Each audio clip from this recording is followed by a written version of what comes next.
ዋው! እንዴት ነው ስለዚህ ጨዋታ ምንድነው ማለት የሚቻለው? ዋው! አይ ምርጥ ጨዋታ ነው ያየሁት። እውነት ለመናገር በጣም ምርጥ አዝናኝ የሚባል አይነት ጨዋታ ነበር ብሎ ማለት ነው የሚቻለው። ምክንያቱም ፓላሶች ጥሩ ነበሩ።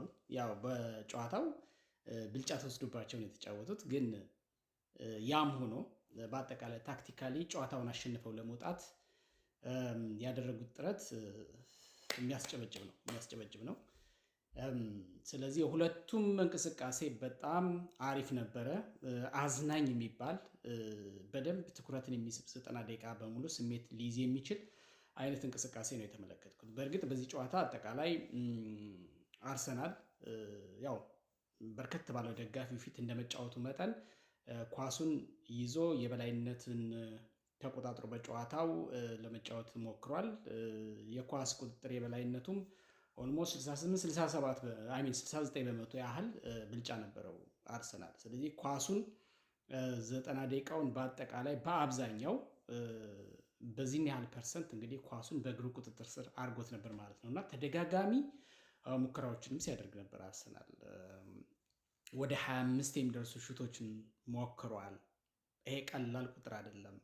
ያው ኦፍ ታርጌትም ቢሆን ማለት ነው። ኦን ታርጌት ከዚህ መሃል ደግሞ 7 ያህል ኦን ታርጌት ሙከራዎችን ኢላማቸውን የጠበቁ 7 ሙከራዎችን አድርጓል በዚህ ጨዋታ አርሰናል። ይሄ ትልቅ ስታትስቲክስ ነው። ከ7 ሙከራዎች አንዷን ወደ ጎልነት ቀይሯል። ስለዚህ በጨዋታው ሞር የበላይነትን ወስዶ አርሰናል መጫወቱን የሚያሳየው ይሄ ቁጥር ነው። በአንጻሩ 31 32 በመቶ ነው ኳሱን ለመቆጣጠር ሙከራ ያደረጉት ክሪስታል ፓላሶች። ስለዚህ ምን ያህል እንደተበለጡ ማየት ይቻላል። በዚህ በአጠቃላይ ኳሱን ጨዋታውን ለመቆጣጠር ያደረጉትን ጥረት በምን ያህል ፐርሰንት አርሰናል እንደበለጠ እንግዲህ ማነጻጸር ይቻላል። ከዛ ውጪ በሙከራም በኩል አንድ ብቻ ነው ኦን ታርጌት የሞከሩት። አንድ ብቻ ኦን ታርጌት ሞክረው አንዷን ጎል አድርገው ነው እንግዲህ ባለቀ ሰዓት አርሰናልን አቻ ሆነው አርሰናልን በጣም ጭንቀት ውስጥ ጫና ውስጥ ከተውት ነበር። እውነት ለመናገር ባለቀ ሰዓት በተጨማሪ ደቂቃ ነው ጎሏ የተገኘችው እና ከዛ በኋላ ወደ ፍጹም ቅጣት ምት ወይም ደግሞ ወደ ፔናልቲ መለያ ሂዶ ነው። ፔናልቲው ራሱ አዝግ ነበረ። በቃ ማለት የሚስት ጠፍቶ 8-7 አይነት ምት ነው እንግዲህ የተገላገሉት ማለት ነው። ኬፓ ዛባላጋ ሁለተኛ በረኛ፣ የመድፈኞቹ ሁለተኛው በረኛ ኬፓ ዛባላጋ እንግዲህ ሌላኛው የቼልሲ ስጦታ ከማዱኬ ቀጥሎ ማለት ነው ዛሬ አርሰናሎችን ታድጓል። ምርጥ ምት ነው ያዳነው እና ይሄ ጨዋታ በአጠቃላይ እንግዲህ አርሰናልን የሚያህል ታላቅ ቲም ስትደግፍ ማለት እንደ አርሰናል ሆነ እንደ ደጋፊ ሆነ ስትል ክሪስታል ፓላስን አሸንፎ ያልፋል እንጂ በፔናልቲ ጥሎት ያልፋል ብለህ ኤክስፔክት አታደርግም። እና የሆነ ሆኖ ግን እግር ኳስ ሁልጊዜም እንደምለው ምንም ያህል ይሄ ትንሽ ቡድን ነው ይሄ እንደዚህ ነው የሚባል ነገር የለም። በዛ ላይ ኳርተር ፋይናል ነው፣ ወደ ሴሚ ፋይናል ለማለፍ ነው እና በጣም ተጠባቂ ከባድ ጨዋታ እንደሚሆን ከጨዋታውን በፊት በሰራኋት አጭር ቪዲዮ ተጣልፌ በሰራኋት ቪዲዮ ተናግሬ ነበር። ክሪስታል ፓላስ ለአርሰናል ቀላል እንደማይሆን ስቴጁ በራሱ ጠንካራ እንዲሆን ያደርገዋል። ምክንያቱም ሩብ ፍጻሜውን ካለፈ ግማሽ ፍጻሜ ነው፣ ከዛ ወደ ፍጻሜ ነው።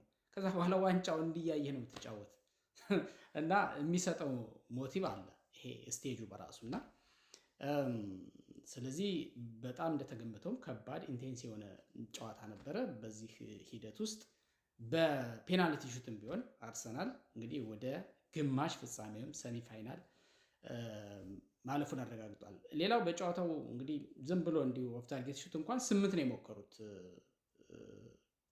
ፓላሶች። አንድ ኦን ታርጌት ሹት ዝም ብሎ አቦሰጥ የሚባለው ኦፍ ታርጌት ሹት 8 ነው የሞከሩት እና ባለቀ ሰዓት ያችን ኳስ አግኝተው አቻ ባይሆኑ ኑሮ በአጠቃላይ በጨዋታው እንቅስቃሴ ይሄ ክሊንሺት የሚባለው የማይሞክርበት አይነት የኋላ መስመር አርሰናል እየመጣ ነው። አብዛኛውን ደቂቃ ስታዩት እንዲህ በቀላሉ የሚሞክርበት አልነበርም አርሰናል። የፓላስ አጥቂዎች ወይም ደግሞ የፊት መስመር ተጫዋቾች ደካሞች ስለሆኑ ሳይሆን የአርሰናል የተከላካይ መስመር በጣም ወደ ጥንካሬው እየመጣ ነው። ግን አንድ ነገር ብቻ ማንሳት ሲቻል አንድ የሆነች ነጥብ የምታበላሸው ነገር አለ። አሁን ጎሏ የተቆጠረችበት መንገድ የመከላከል እንቅስቃሴ እጅግ በጣም ጥያቄ የሚያስነሳ ነው። አርሰናል ባለቀ ሰዓት ጎል ሲቆጠርበት የነበረው ተከላካዮች አለመናበብና መደናበር ነው ያችን ጎል እንዲያስተናግዱ ያደረጋቸው። ትንሽ መናበብና መረጋጋት ወይም ደግሞ ኮንፊደንት ሆኖ በስርዓት ውቅር ያለው የተደራጀው ተከላካይ ክፍል ትንሽ ፍርክስክስ አለች። በሆነች ቅጽበት እኮ ኳስ እንደዚህ ነው። በተወሰነ ሰዓት ትንሽ ክፍተት ሲፈጥር ዋጋ ትከፍላለህ። አርሰናል ያቺ ባለቀ ሰዓት የተቆጠረችው ጓል ይሄ እንደዚህ አይነት ሞመንት የፈጠረው ነው እንጂ በአጠቃላይ የመከላከል ስትሬንግዙ አርሰናል እየመጣ ነው፣ በደንብ እየመጣ ነው። አሁን ሂንካፔ እና የሳሊባ ጥምረት በቃ የጋብሪኤል ማጋሊሽ እና የሳሊባን ጥምረት ልናይ ትንሽ ነው የሚቀረው፣ ትንሽ መብሰል ነው የሚቀረው። የነ ካላፊዮሪ እና የነ ቲምበር ከኋላ አለ።